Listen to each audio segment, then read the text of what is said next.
20টা হাদিস আপনার মুখস্থ নাই, আমি চ্যালেঞ্জ করতেছি আপনাকে। 20টা হাদিস আপনি দাঁড়ায় বলেন, ছোট ছোট হাদিস খালি। যেমন عن أمير المؤمنين عمر بن الخطاب رضي الله عنه قال قال رسول الله صلى الله عليه وسلم إنما الأعمال بالنيات وإنما لكل امرئ ما نوى فمن كانت هجرته إلى الله ورسوله فهجرته إلى الله ورسوله ومن كانت هجرته إلى الدنيا يصيبها أو امرأة يتزوجها فهجرته إلى ما هاجر إليه। এরকম ছোট আপনি আমাকে 20টা হাদিস শুনান, যারা 20 বছর পড়াশোনা করেছেন জেনারেল লাইনে, দাঁড়ান দেখি কার সাহস আছে। এই হচ্ছে আপনাদের শিক্ষার অবস্থা।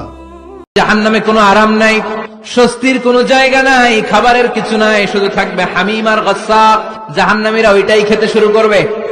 গিসলিন নামক এক ধরনের পূজের খাবার জাহান্নামীদের হাতে দেয়া হবে, জাহান্নামীরা ওইটাই খেতে শুরু করবে। পোড়া তেল দেয়া হবে, ওইটাই জাহান্নামীরা খেতে শুরু করবে। পোড়া তেল দেয়া হবে, জাহান্নামীরা ওই পোড়া তেল খেতে শুরু করবে তৃষ্ণার চোটে। শুনতেছেন? পোড়া তেল নিয়ে খাওয়া শুরু করলে গালের গোশতগুলো ঝলসে পোড়া তেলের মধ্যে পড়ে যাবে। তৃষ্ণার চোটে ওইটাই খাওয়া শুরু করে দেবে। গলার নিচ দিয়ে যেখান দিয়েই যাবে ভেঙে চুরে ছিঁড়ে পুরো দেহটা খান হয়ে যাবে। চিল্লায় পড়েন নাউযুবিল্লাহ। ঠিক ওই মুহূর্তে আল্লাহ তাআলা একটা লাইভ প্রোগ্রাম করবেন। আমি কালেকশন করি না, কিন্তু করলে ভালো করেই করি। ওই যে বনশ্রীতে নামাজ পড়াতে গেছি, কয়ে হুজুর বড় মসজিদ 1.5 বিঘার উপরে একটু কালেকশন লাগবে। কি লাগবে? 75 লাখ। তুমি কে? কয় মসজিদের সভাপতি। কত দিবা কও? কয় আপনি বলেন। আমি বললে হাসিনাও দিতে পারবে না, আমারে বলায়ও না। কত দিবা কও? কয় হুজুর 5 লাখ। তাহলে তো তুমি এত কম কইলা কেন? তুমি 10 লাখ দাও। এবার সেক্রেটারি উঠা দৌড় মারছে। তাহলে এটা দৌড়ে কে? কয় সেক্রেটারি। এদিকে সেক্রেটারি গিরি করো। কত দিবি ক? কয় হুজুর বালু দুমো। সে বালু তো ফকিরে দিতে পারে। কত দিবি ক? কয় 2 লাখ। কইলাম 5 লাখ। প্রথম রো থেকে নিয়ে ফেলছি 50 লাখ।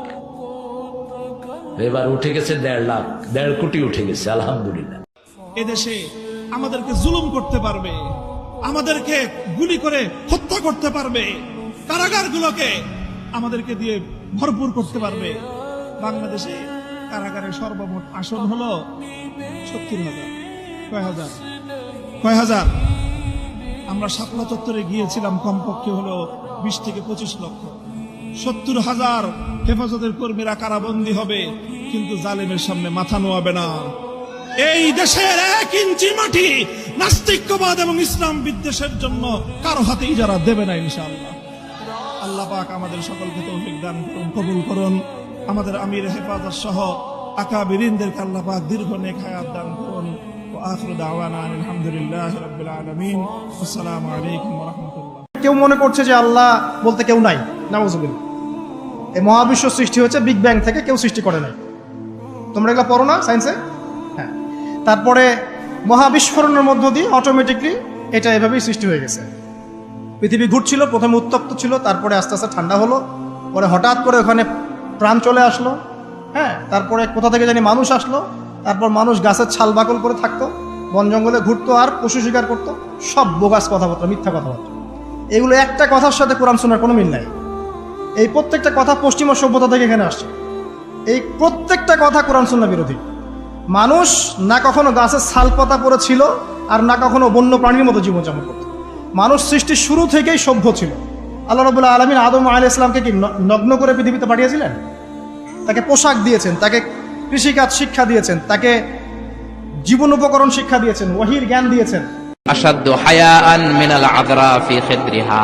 যেই মেয়েদের বিয়ে হয় নাই, এমন ভার্জিন নারী, কুমারী নারী যারা পর্দার ভেতরে অনেক লাজুক হয়ে বসে থাকে, বিশ্বনবী পর্দার আড়ালে ওই কুমারী নারীদের চাইতেও বেশি লাজুক ছিলেন। এত লাজুক ছিলেন, লজ্জা পেলে চেহারাটা বিশ্বনবী লাল হয়ে যেত।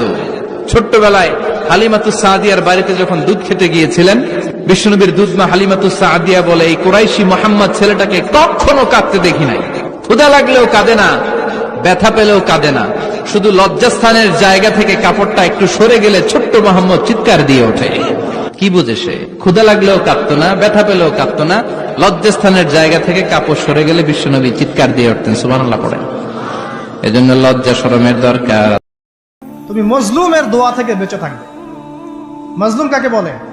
যার উপরে জুলুম করা হচ্ছে, যার উপর জুলুম করা হচ্ছে, এই মজলুমদের দোয়া থেকে তুমি বেঁচে থেকো। কারণ লাইসা বাইনাহা ওয়া বাইনাল্লাহি হিজাব, কারণ ওই মজলুমের দোয়া আর আল্লাহ পাকের মাঝে কোনো পর্দা নাই। কথা কি বুঝতে পারছেন? মাজলুমের দোয়া আর আল্লাহ পাকের মাঝখানে কোনো পর্দা নাই। যদি আপনি কারো প্রতি জুলুম করেন আর সে যদি হাত তুলে বলে আল্লাহ অমুক নেতা আমার উপর জুলুম করেছে, আপনি শেষ। আপনি নিজে ধ্বংস হবেন, ধ্বংসিত হবেন। মানে আপনি যদি কারো প্রতি জুলুম করে ফেলেন আপনার ক্ষমতার বলে, এবং সে যদি আল্লাহর কাছে অভিযোগ পেশ করে, আপনি শেষ, ধরা। এই চমৎকার দেহটা নিয়ে যখন আয়নার সামনে দাঁড়াতেন, বিশ্বনবী জোস জোস পোজ দিতেন না। এখনকার ছেলেপেলেরা বলে আয়নার সামনে দাঁড়াইয়া দেই জোস জোস পোজ। বিশ্বনবী জোস জোস পোজ দিতেন না। বিশ্বনবী আয়নার সামনে দাঁড়িয়ে বলতেন, আল্লাহুম্মা হাসানতা খালকি ফাহসিন খুলুকি। ও আল্লাহ, আমার চেহারাটা যেমনি আপনি সুন্দর বানিয়েছেন, আমার হৃদয়টারেও সুন্দর করে দেন। What a attitude, what an attitude! কি অ্যাটিটিউড ছিল ওনার! আমরা আয়নার সামনে সেজে পড়ে দাঁড়ালে চুলকে সাইজ করি, পাং করি, স্টাইল করি, ডিজাইন করি। বিশ্বনবী সুন্দর চেহারাটা নিয়ে যখন আয়নার সামনে দাঁড়াতেন বলতেন, আল্লাহ আমার চেহারাটা যেমনি সাদা, হৃদয়টারও সাদা করে দেন। কিছু মানুষ আছে চেহারা সাদা, হৃদয় কালো, আছে না নাই? কিছু মানুষ আছে চেহারাটা কুচকুচে কালো, অন্তরটা সাদা, এমন মানুষও আছে না নাই? বিশ্বনবীর ভেতরও সাদা, বাহিরও সাদা। গরুর ভুঁড়ি খাওয়া যাবে কিনা, গরুর ভুঁড়ি খাওয়া যাবে কিনা? ভাই, এই প্রশ্ন উত্তর হলো যে গরুর ভুঁড়ি খাওয়া ইসলামী শরিয়ার দৃষ্টিকোণ থেকে সম্পূর্ণ হালাল। আপনার যদি রুচিয়ে না কুলায়, সবাই সব জিনিস খাওয়ার রুচি হবে না। আপনার যদি রুচিতে না কুলায় আপনি খাবেন না, সেটা ভিন্ন বিষয়। আপনার না খাওয়ার অধিকার আছে যে আমার ভালো লাগে না, এটা আমি খাবো না। কিন্তু শরীয়ত সেটাকে কি করে নাই? হারাম করে নাই। যদি পরিষ্কার পরিচ্ছন্ন করে রান্না করা হয়, সেটা খাওয়ার সম্পূর্ণ হালাল। মানসিক চাপ দেওয়া মানুষগুলো হত্যাকারীর চেয়ে বেশি ভয়ঙ্কর। তারা তোমাকে দিনে দিনে লাশ বানিয়ে দেবে, তারা তোমার জীবনটাকে তছনছ করে দিবে। সেজন্য মানুষ যাচাইয়ের ক্ষেত্রে সতর্কতা অবলম্বন করতে হবে। কোন ব্যক্তিটা তোমার জীবনকে সুন্দর করবে, কোন ব্যক্তিটা তোমার জীবনকে মায়াময় করবে, এমন ব্যক্তির হাত ধরিও না। যে ব্যক্তিটা তোমাকে মানসিক চাপ দিতে দিতে তোমাকে জিন্দা লাশ বানিয়ে ফেলবে, তোমার জীবনটাকে অতিষ্ঠ করে ফেলবে। যত নবী ছিলেন পৃথিবীতে, তারা সবাই যত দোয়া করেছেন তার মধ্যে একটা দোয়াকে শ্রেষ্ঠ বলা হয়। শিখিয়ে দেব কোনটা? সেটা হলো লা ইলাহা ইল্লাল্লাহ ওয়াহদাহু লা শারীকা লাহ লাহুল মুলক ওয়া লাহুল হামদ ওয়া হুয়া আলা কুল্লি শাইইন কাদির। এই দোয়াটা দিনে যে ব্যক্তি 100 বার পড়বে, দিনে যে ব্যক্তি 100 বার পড়বে, ওই দিন আল্লাহর লিস্টে ওই ব্যক্তি ছাড়া বেশি আমলকারী কেউ হতে পারবে না।